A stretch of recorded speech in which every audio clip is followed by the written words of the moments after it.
para kasing nung una tayo hinahabol pero either nagmataas, nagmatigas. Ngayon nung nanahimik, ikaw naman ngayon ang parang gusto, parang, 'no, gusto with the Ace of Wands. This is beyond, sex ha. Ah, don't worry, this video is not for kids. So, adult na tayong lahat dito.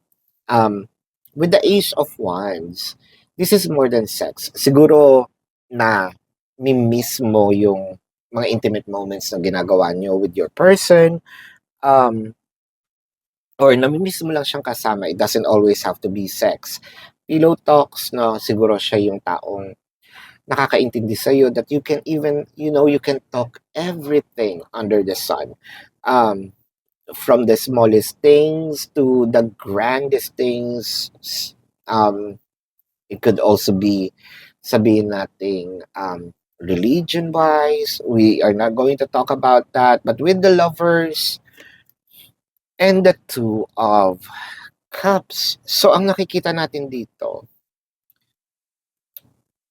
nanunumbalik, merong nanunumbalik dito. It's either, yun nga, iniisip mo yung mga nangyari, pilit mong ibinabalik, or gusto mong maibalik, gusto mong maiayos ang mga bagay.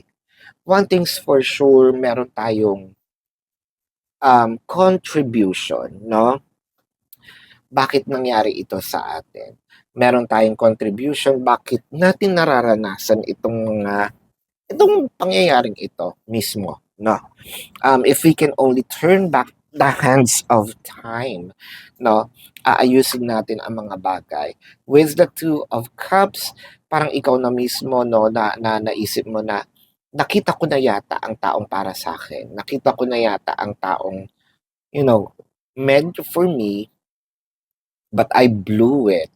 So inaantay ko with the Seven of Pentacles, no?